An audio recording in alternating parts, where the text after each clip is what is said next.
ቅድስት ሥላሴ በስመ አብ ወወልድ ወመንፈስ ቅዱስ አሐዱ አምላክ አሜን። ክርስቶስ ተንሥአ እሙታን በዐቢይ ኃይል ወሥልጣን አሰሮ ለሰይጣን አግዓዞ ለአዳም ሰላም እምይእዜሰ ኮነ ፍስሐ ወሰላም። ክርስቶስ በታላቅ ኃይልና ሥልጣን ከሙታን መካከል ተለይቶ ተነስቷል። ሰይጣንን አሰረው፣ አዳምን ነፃ ወጣው። ከእንግዲህ በኋላ ለሰው ልጆች ደስታና ፍጹም ሰላም ይሁን። በዓለም ላይ የምትኖሩ ኦርቶዶክሳውያን የእግዚአብሔር ልጆች ሰላም እግዚአብሔር ይብዛላችሁ። ግንቦት 7 ቀን የቅድስት ሥላሴ ወርሃዊ መታሰቢያ ነው። ሥላሴ ማለት ምን ማለት ነው? ቃሉ በመጽሐፍ ቅዱስ ውስጥ አይገኝም። ነገር ግን ስለ እግዚአብሔር ሦስትነት የሚገልጠውን ወይም የሚገልጡ ቃላቶችን ያጠቃልላል። አዎ ከአንድ በላይ የሆኑ ሦስትነትን የብዙነትን የሚያጠቃልሉ ቃላትን አጠቃሎ ሥላሴ የሚለው ትርጉም ይሰጣል ማለት ነው። እሱን እንግዲህ እናያለን። ምንድን ነው የሚለን? ሥላሴ አዎ ሰለሰ ሦስት አደረገ ከሚለው የግዕዝ ግስ የተገኘ ሲሆን ሦስትነት የሚል ትርጉም አለው። ሥላሴ አዎ ለእግዚአብሔር አካላት ብዛት አዎ መሰረት የሚሆኑ ብዙ ጥቅሶችን ይዞ ይገኛል። ይህም በዘፍጥረት ምዕራፍ 1 ቁጥር 26 ላይ ንግበር ሰብአ በአርአያነ ወበአምሳሊነ፣ ሰውን በአርአያችን እንደ ምሳሌያችን ብሎ ሦስትነትን አመጣ ማለት ነው። መዝሙር 32 ቁጥር 6 ላይ ደግሞ ሳህሉ ለእግዚአብሔር መላ ምድረ ወበቃለ እግዚአብሔር ጸና ሰማያት። አዎ እነሆ የእግዚአብሔር ቸርነት ምድርም መላ፣ በእግዚአብሔር ቃል ሰማያት ጸኑ ብሎ አዎ የእግዚአብሔር ቸርነት እግዚአብሔር አብ በእግዚአብሔር ቃል እግዚአብሔር ወልድ ወምስትንፋሰ አብሁ ይልና ደግሞ ሦስትነትን ያመጣል፣ መንፈስ ቅዱስን ያመጣል ማለት። ዘፍጥረት 18 አብርሃም አንሳ አዕይንቲሁ ወርየ ሰለስተ እደወ፣ ዓይኑን አነሳ ሦስት አባቶችን አየ ይለናል። በእግዚአብሔር ዘንድ ሦስት አካላት እንደሚኖሩ ይገልጣል ማለት ነው። ማለትም አብ፣ ወልድ፣ መንፈስ ቅዱስ። ይህንን ምን ይላል? በስም በግብር በባህሪ በሕልውና በመለኮት በአገዛዝ አንድ የሆኑ ሥላሴ ሰለሰ ሦስት አደረገ። ሦስትነታቸው አንድነታቸውን የማያጠፋ አንድነታቸው ሦስትነታቸውን የማይጠቀልል በስም በአካል በግብር በባህሪ በሕልውና በመለኮት በአገዛዝ በስልጣን ባኗር በእነዚህ ሁሉ አንድ። በግብር አብ ወላዲ ወልድ ተወላዲ መንፈስ ቅዱስ ሰራጺ ይላል። የአብ ስራው መውለድ ነው። የወልድ ስራው መወለድ ነው። የመንፈስ ቅዱስ ስራው መስረጽ ነው ማለት ነው።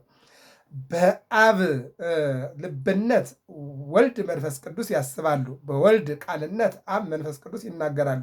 በመንፈስ ቅዱስ አዎ እነሆ አብና ወልድ ሕያዋን ይሆናሉ ብሎ እንግዲህ ሦስትነታቸውን ይገልጣል ማለት ነው። ከዚህ ቀጥሎ ደግሞ በምናየው ደረጃ እያንዳንዱ ፍጹም አካል አለው።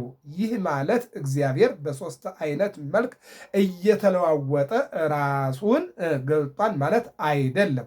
ሊሆንም አይችልም። ራሱን ገለጠ ማለት ሳይሆን በባህሪና በመለኮት አንድ የሆኑ ሦስት ፍጹም አካላት ማለት ነው። በባህሪና በመለኮት አንድ የሆኑ ፍጹም አካላት ማለት ነው። ይህን ነው የሚገልጠው። ከዚህ ላይ ልናይ የሚገባን ነገር ፍጹም አካላት ማለት ነው ምን ማለት ነው? በባህሪና በመለኮት አንድ የሆኑ ፍጹም አካላት ማለት ነው።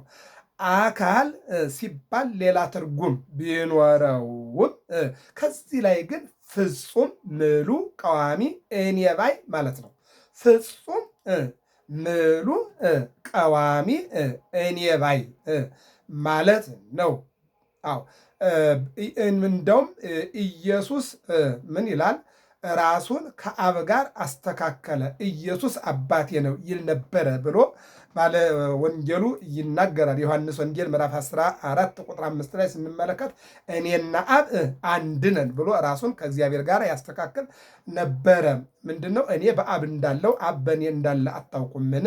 ለሐዋርያት እኔ ከእናንተ ጋር ስኖር አታውቁኝም ያላቸው፣ እናውቃለን። እንግዳስ እኔ በአብ እንዳለው አብ በእኔ እንዳለ ታምኑ ዘንድ ይገባችኋል ብሎ ከአብ ልዩ አካል ነው። እንደውም በሌላ መልኩ ደግሞ ኢየሱስ አባቴ ይል ነበረ። የዮሐንስ ወንጌል ነው ምዕራፍ 4 ላይ አባቴ ትናንት ይሰራል እኔም ደግሞ የዮሐንስ ወንጌል ምዕራፍ 5 ቁጥር 17 አባቴ እስከ ዛሬ ይሰራል እኔም ደግሞ እሰራለሁ ብሎ ምን አለ? አባቴ እስከ ዛሬ ይሰራል እኔም ደግሞ እሰራለሁ ብሎ ምን አለ ማለት ነው?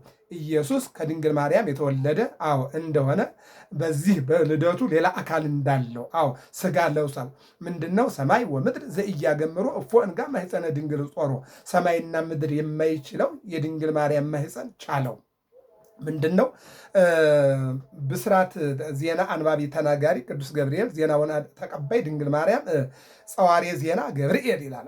ዜናን የተሸከመ ቅዱስ ገብርኤል፣ ዜናን የተቀበለች ደግሞ ድንግል ማርያም ቃልን ትጸንሻለሽ አላት። ስጋዋ ደሟ ተከፈለ። መለኮት ወይም ቃል መጣና በማኅፀነ ድንግል ማርያም ያ ቃል ቀድሞ ነበረ። ቃሉም በእግዚአብሔር ዘንድ ነበረ። ቃሉም እግዚአብሔር ነበረ። ይህም ሶስትነት ነው። ቃል ስጋ ሆነ። ያ ቃልም ምን ሆነ? ስጋ ሆነ ይላል። ይህን ነው የሚናገረው። እና ምን ይላል? አብና ምንድን ማለት ነው? አባቴ ይሰራል አለና አብን አመጣ። እኔም እሰራለሁ አለና ኢየሱስን አመጣ። እንደገና አጽናኝ በማለት ደግሞ መንፈስ ቅዱስን አመጣ። አጽናኝ ይላክላችኋል ብሎ መንፈስ ቅዱስን ደግሞ አመጦ ሲናገር እናያለን። እንደውም ሐዋርያው ቅዱስ ጳውሎስ በሁለተኛ ቆሮንቶስ 13:14 ላይ የጌታ የኢየሱስ ክርስቶስ ጸጋ የጌታ የኢየሱስ ክርስቶስ የእግዚአብሔር ፍቅር የጌታ የኢየሱስ ክርስቶስ የእግዚአብሔር አንድነት የጌታ የኢየሱስ ክርስቶስ ጸጋ የእግዚአብሔር ፍቅር ይደርባችሁ። እንደውም ምን አለ? የጌታ የእግዚአብሔር ጸጋ የእግዚአብሔር ፍቅር የመንፈስ ቅዱስ ኅብረት ይደርባችሁ ከእናንተ ጋር ይሁን ብሎ አብ ወልድ መንፈስ ቅዱስ የእግዚአብሔር ጸጋ የእግዚአብሔር አብ ማለት የእግዚአብሔር አብ ጸጋ የእግዚአብሔር ወልድ ፍቅር የእግዚአብሔር መንፈስ ቅዱስ ኅብረት ከሁላችሁ ጋር ይሁን ብሎ አንድነትን ሦስትነትን ሲገልጥ እናየዋለን። ሁለተኛ ቆሮንቶስ 12:4 ላይ ደግሞ የጸጋ ስጦታ ልዩ ልዩ ነው ይልና መንፈስ ግን አንድ ነው ይላል። የጸጋ ስጦታ ልዩ ልዩ ነው፣ መንፈስ ግን ምንድነው? አንድ ነው ብሎ ይናገራል ማለት ነው። ስለዚህ ባጭሩ ጌታችን መድኃኒታችን ኢየሱስ ክርስቶስ ከድንግል ማርያም የተወለደው ቅዱስ ገብርኤል እንደነገረን ምንድን ነው? እነሆ ከሦስቱ አካል አንዱ አካል ይሄ የሙስ ውዳሴ ማርያም አሃዱ ዘእምቅድስት ሥላሴ ርዮት ትትናነ ከሥላሴ አንዱ መዋረዳችንን አይቶ አጽነነ ሰማይ ሰማያት ከሰማይ ዝቅ ዝቅ እያለ መጣ። መጻ ወኀደረ ውስተ ከርሰ ድንግል በድንግል ማርያም ማኅፀን አደረ። ወኮነ ሰብአ ከማነ ዘእንበለ ኃጢአት ባሕቲታ ከኃጢአት በስተቀር እንደኛ ምን ሆነ? ሰው ሆነ። ወተወልደ በቤተልሔም በቤተልሔም ተወለደ። በከመ ሰበኩ ነቢያት አስቀድመው እንደተናገሩ ይወርዳል ይወለዳል ብለው እንደተናገሩ አድኀነነ ወቤዝወነ ወረሰየነ ሕዝበ ዚአሁ አዳነን ተቤዠን የራሱ አደረገን። የማቴዎስ ወንጌል ምዕራፍ 28-29 ላይ እናንተ ከዚህ ጀምሮ በአብ በወልድ በመንፈስ ቅዱስ እያጠመቃችሁ እነሆ ደቀ መዛሙርት አድርጉ ብሎ አብ ወልድ መንፈስ ቅዱስ አለና አመጣው። እዚህ አብ አባት ወልድ ልጅ መንፈስ ቅዱስ ሰራጺ ሆኖ ማለት ነው። የማቴዎስ ወንጌል ምዕራፍ 3 ቁጥር 13 ላይ ወልድ ከድንግል ማርያም የተወለደው ሲጠመቅ አብ ደግሞ ልጅ ይህ ነው ብሎ ሲመሰክር መንፈስ ቅዱስ ደግሞ እነሆ በርግብ አምሳል በላዩ ላይ አርፏል። የማቴዎስ ወንጌል ምዕራፍ 17 ደግሞ ኢየሱስ ክርስቶስ መለኮቱን ሲገልጥ በደብረ ታቦር አብ ደግሞ የምወደው ልጅ ይህ ነው ብሎ ሲመሰክር መንፈስ ቅዱስ ደግሞ የደነገጡ የወደቁትን ሦስቱን ሐዋርያት ያዕቆብ፣ ዮሐንስ፣ ጴጥሮስን ከነቢያት ደግሞ ኤልያስን፣ ሙሴን ደንግጠው በወደቁ ጊዜ መንፈስ ቅዱስ ያጽናና ነበረ ብሎ ይገልጠዋል ማለት ነው። ስለዚህ ሥላሴ ማለት ሰለሰ ሦስት አደረገ ሦስትነት አንድም ሥላሴ ስንት ናቸው? አንድም ሦስትም ናቸው ብለን የምንማማረው ይሄ ነው ማለት ነው። ምን ይላል?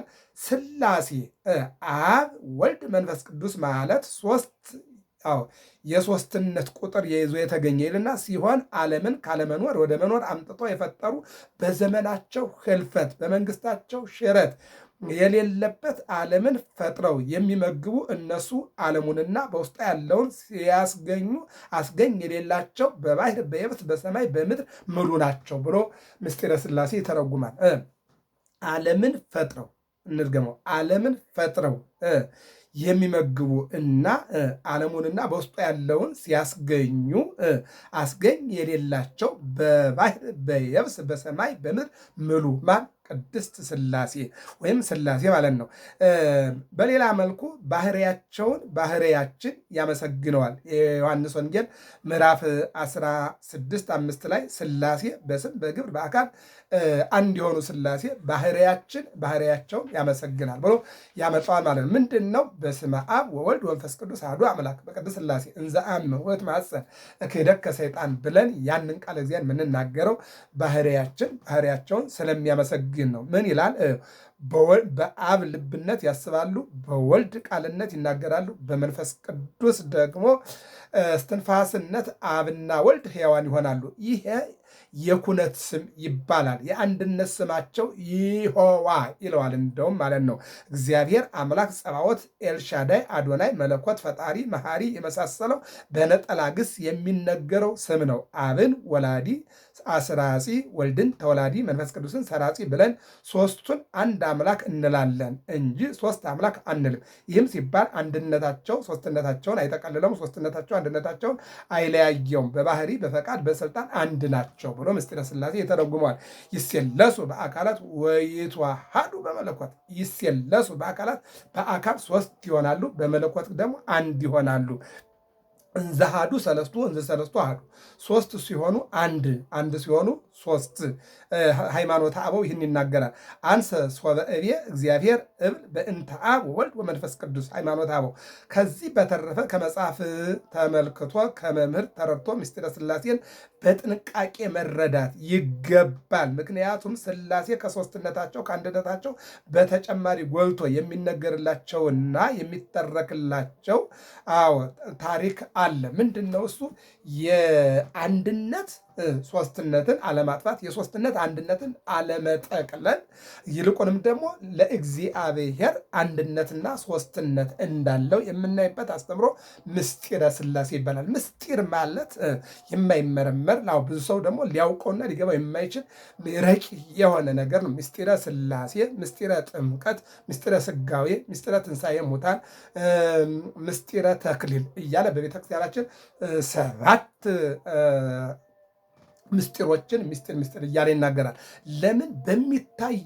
በሚታዩት የማይታየው ነገር ለምሳሌ እንደ አንዱን ብንወስድም ጥምቀትን ብንወስድ የሚታይ ውሃ በሚታይ ሕፃናት ላይ ሲፈስ እናያለን። አዎ ውሃው የሚለወጥበት ምስጢር ይባላል ቃለ እግዚአብሔሩ። ለምሳሌ ጥምቀት አለ፣ ሜሮን አለ፣ ስጋው ደግሞ አለ።